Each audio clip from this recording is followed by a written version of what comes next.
On the way back from Lewis's funeral, my mom told me to start packing. She waited until the day before we left to tell Edie.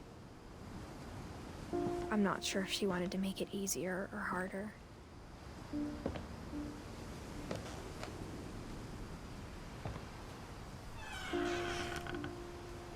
I wish we'd stayed.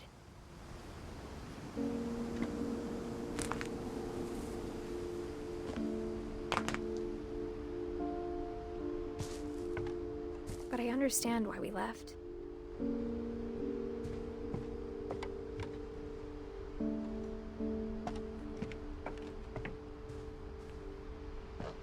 My mom ended up leaving everything behind.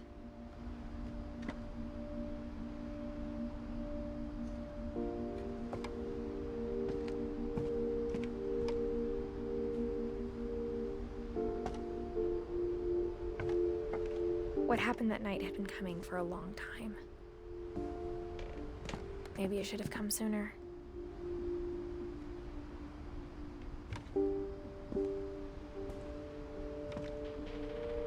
But it had to end one way or another. All that's left now is to tell you about that last night.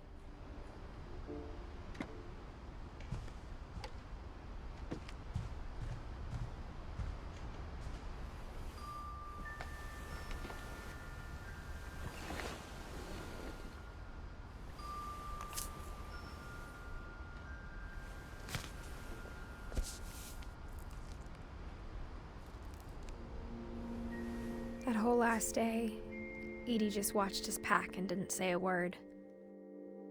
Until supper, when she raised her glass and said, "To our final night together, and all our final nights apart." Grandma, you know what I said about alcohol. Some of your medications are very Edith, specific. I left a present for you in the hallway. Why don't you go open it?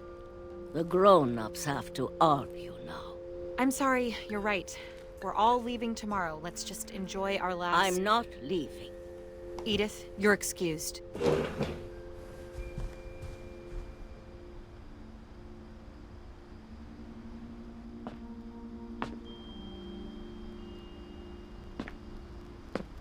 The power had been shut off that morning, but Edie always had plenty of candles. When my mom said the library, I don't think she knew about the other entrance. Or that Edie had a key to it.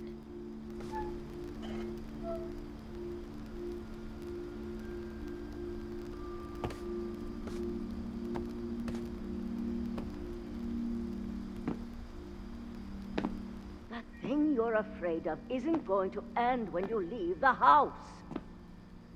Edith has a right to know these stories. My children are dead because of your stories.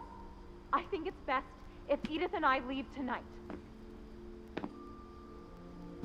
We'll have the nursing home send a van for you in the morning, okay?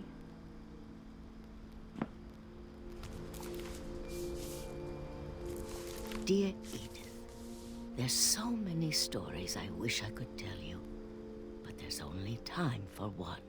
This is about what happened on the night you were born. That night, the tide went way, way out.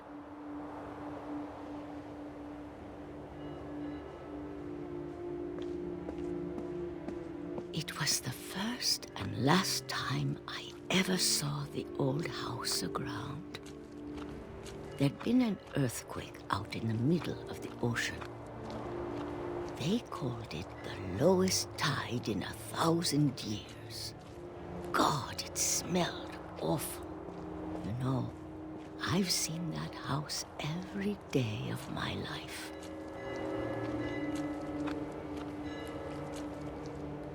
But I never thought I'd go back to it. When the fog rolled in, I lost my way.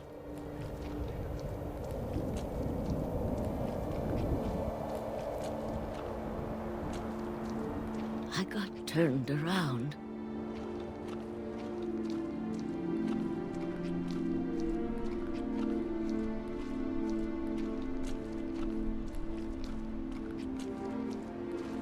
For a while, I wondered. I started seeing things.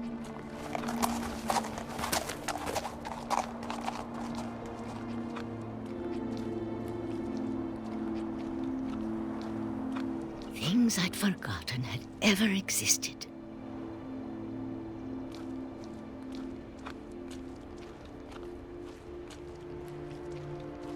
But when I saw them, they felt like old friends. That night, a lot of things came back to me. Or maybe I came back to them.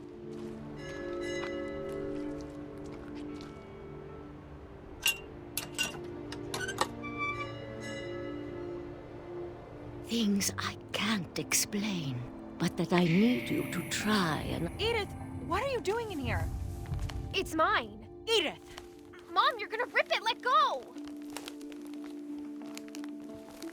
I kicked and screamed, but Mom dragged me to the car.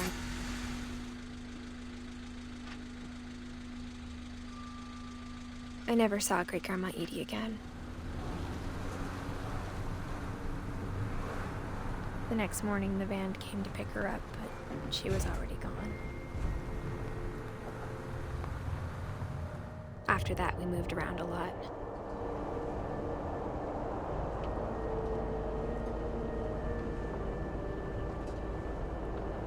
We both tried to make the best of it.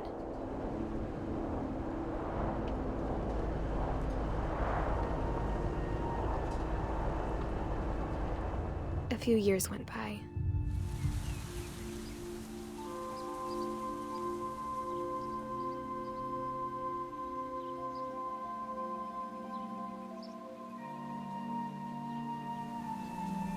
My mom didn't like to talk about it. But she started getting sick a lot. The rest happened pretty quickly.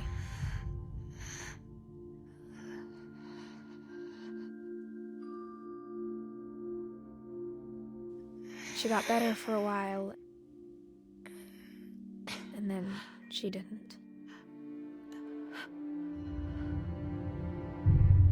And then I was alone.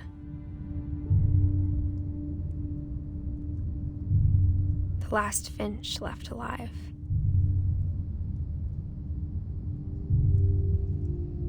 Until I found out about you. I'm still not sure what to tell you about all this. If we lived forever, maybe we'd have time to understand things. But as it is, I think the best we can do is try to open our eyes. And appreciate how strange and brief all of this is.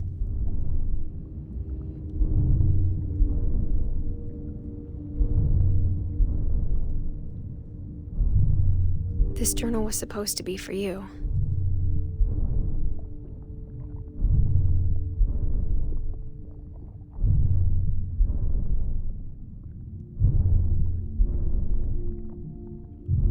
But now I hope you'll never see it.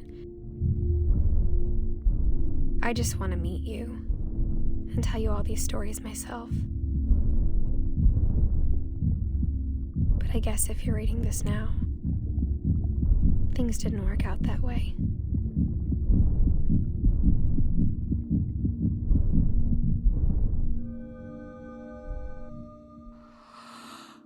This is where your story begins.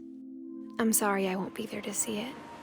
It's a lot to ask, but I don't want you to be sad that I'm gone.